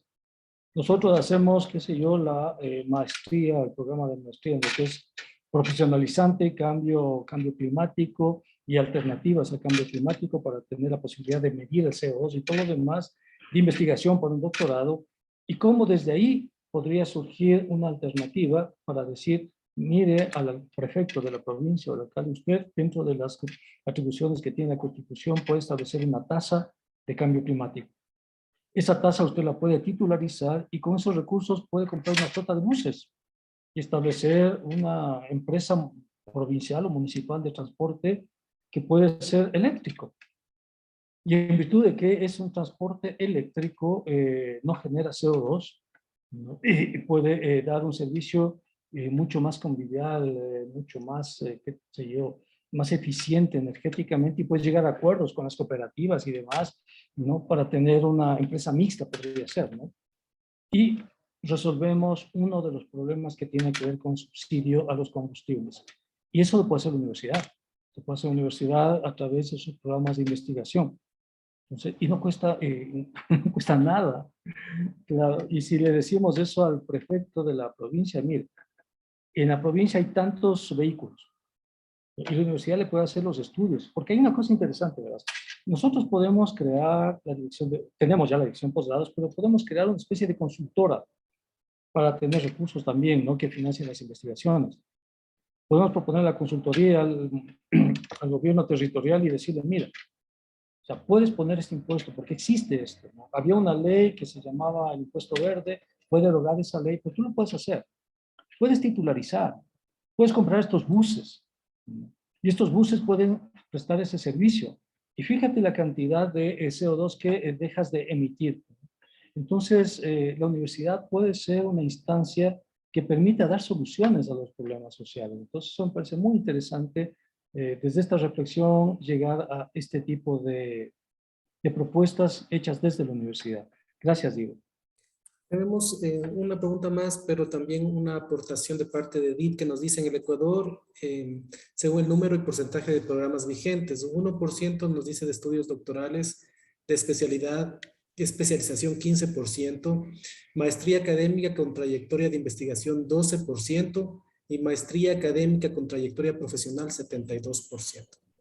Esos son los aportes de Edith. Y la pregunta final tiene que ver con las monedas digitales y la economía mundial y cuál sería el impacto económico y social en el Ecuador con respecto a este tipo de monedas de cambio virtuales. Sí, o sea, hay las monedas virtuales, eso existe ya. En este momento voy a entrar a Binance, que es la plataforma que maneja las monedas virtuales para ver en cuáles están precios. El Bitcoin en este momento está en $43,000. Voy a entrar al Bitcoin para ver su comportamiento en este último mes. El Bitcoin subió de $37,000 a $47,000 en este último mes. Este último año, de 29,000 en este último año subió a 67,000 el Bitcoin, ¿no? El Ethereum está en $3,000, ¿no? En el último mes pasó de $2,500 a $3,500 el Ethereum. Y así las diferentes plataformas de criptomonedas. ¿Qué significa esto? Que las criptomonedas son una realidad. Existen, están ahí. Ahora bien, ¿cómo respondemos nosotros a esto? Imaginémonos un programa de posgrado de criptomonedas y fintech, orientado a economía popular y solidaria, orientado a políticas públicas, lo que tú quieras. Solo te doy firmado, pero si nosotros abrimos un posgrado en criptomonedas y fintech, vamos a tener decenas, por no decir centenas, de aspirantes al posgrado. Centenas, gente dispuesta a pagar. Y podemos hacer una currícula, podemos que la gente empiece viendo qué es la criptografía, un curso básico de criptografía, de lo que establece Satoshi Nakamoto en la cuestión de los hash, cómo se definen los hash, los blockchain, las cadenas de valor y todo el proceso de creación y después no todas las consecuencias de eso. Te aseguro, o sea, y podemos conseguir profesores para eso del resto del mundo. Del resto del mundo vamos a tener muchísimo. ¿Y qué van a hacer esos estudiantes cuando terminen eso? Se van a convertir en expertos y van a ayudar, pues van a ayudar a generar políticas públicas como expertos, van a ayudar no sé, a los gobiernos locales, al sistema de la economía popular y solidaria, porque además de eso le vamos a empatar con fintech. Entonces, está ahí. Y pueden ser de cualquier provincia, puede ser de nuestra provincia, ¿no? La provincia de Chimborazo. Ahí los chicos de ahora, fíjate un chico de esos que desarrolla aplicaciones para empatar economía popular y solidaria, fintech y criptomonedas. Eso no existe, no, nadie ha hecho. Ese chico puede generar aplicaciones que pueden generar valor agregado para ese chico, puede generar patentes también, ¿no? De miles de dólares en Chimborazo. Pues un muchacho o alguien de Chimborazo que se le prende el foco, que empiece a ver las cajas de ahorro, etcétera, que empiece a crear monedas sociales y demás, va a generar más valor agregado que toda la producción agrícola de la provincia. Porque ese es el mundo que estamos viviendo. ¿Y quién le dio los instrumentos teóricos, metodológicos para generar ese valor agregado? La universidad. Nosotros le dimos. El programa de posgrado le dio los instrumentos teóricos y demás. Entonces, y esas personas, pues en 1 o 2 van a ponerse empresas, aplicaciones, porque el mundo va hacia allá, definitivamente, ¿no? Entonces, la propuesta, queridos amigos, es pensar en un cambio paradigmático en la universidad. Apostemos al posgrado, apostemos al doctorado, creemos líneas, que esas líneas de investigación que tenemos finalmente converjan en doctorados, creemos los doctorados, vamos hacia allá. Pensemos en este año y el próximo año abrir, no sé, la mayor cantidad posible de programas de maestrías ¿no? Destinemos recursos para eso, paguemos para que se hagan los programas de maestrías, porque todas las universidades están yendo hacia allá, y vamos hacia los doctorados. Muchísimas gracias, querido Diego. Espero haber ayudado, espero haber contribuido para el debate para nuestra universidad. Muchas gracias, ha quedado muy claro esta reorientación que está proponiendo el doctor Pablo Dávalos a nombre de la Universidad Nacional de Chimborazo, el Vicerrectorado de Investigación, Vinculación y Posgrado de la Dirección de Investigación. Queremos agradecerle por su participación y también en el cierre de este evento darle la oportunidad y la palabra al doctor Luis Alberto Tuasa, él es Vicerrector de Investigación, Vinculación y Posgrado en el cierre de este evento. Por favor, le solicitamos al doctor sus palabras. Muchísimas gracias, querido Diego. Yo quiero expresar mi profunda gratitud al doctor Pablo Dávalos, que ha tenido la gentileza de compartir con nosotros esta mañana de formación académica, una actividad fundamental en el desarrollo del trabajo académico y investigativo que realizamos desde la Universidad Nacional de Chimborazo. Interesante los desafíos que él ha planteado en términos de desarrollo económico, social, político y cómo las instituciones de educación superior desde los programas de maestría y los programas de doctorado pueden aportar a mejorar las condiciones de vida. Muchas gracias, Pablo, por la amplia experiencia de reflexión académica que esta mañana has compartido con nosotros y esperamos que esto sea el inicio de muchas otras actividades que podemos realizar juntos contigo y con la comunidad universitaria de la Universidad Nacional de Chimborazo. La semana pasada el doctor Víctor Bretón planteaba la necesidad de trabajar por la apuesta por una epistemología emancipatoria al margen de la situación geográfica. Ya no importa si estamos en el norte o en el sur, sino con tal de que trabajemos por una epistemología emancipatoria que haga posible la utilidad social del conocimiento. Muchísimas gracias a todos los asistentes, colegas investigadores de la UNACH. Por favor, para nosotros este tipo de actividades es fundamental porque la academia somos una comunidad y una comunidad en constante movimiento, como señala el eslogan de nuestra universidad. Muchísimas gracias a todas y a todos. Un fuerte abrazo, Pablo, desde aquí, desde la Sultana de los Andes. Muy pronto estarás ya de forma presencial con nosotros para las clases y para los trabajos que vamos a poder ir realizando en este año. Muchas gracias a todas y a todos y un fuerte abrazo. Y decimos aquí en los Andes centrales del Ecuador, si así llueve, que no escampe. Gracias, Pablo. Un abrazo. Gracias al doctor Luis Alberto Tuasa, vicerrector de Investigación, Vinculación y Posgrado, y también con nuestro agradecimiento para el doctor Pablo Dávalos, acompaña el certificado por habernos acompañado precisamente en esta charla sobre los desafíos de la universidad, por supuesto en el contexto de la coyuntura económica, social y política del Ecuador. Dice este certificado: Universidad Nacional de Chimborazo, Vicerrectorado de Investigación, Vinculación y Posgrado, Dirección de Investigación, entregan el presente certificado al doctor Pablo Dávalos por su valiosa colaboración como expositor en la charla Coyuntura Social, Política y Económica del País, organizado por la Dirección de Investigación de la Universidad Nacional de Chimborazo y que es parte del Plan de Capacitación en Investigación 2022. Riobamba, 7 de abril de 2022, firma PhD Luis Alberto Tuasa Castro, vicerrector de Investigación, Vinculación y Posgrado, y la PhD Anita Ríos, directora de Investigación. Hacemos llegar también virtualmente nuestro agradecimiento y este certificado al doctor Pablo Dávalos. A todos ustedes, muchas gracias y será hasta una próxima oportunidad.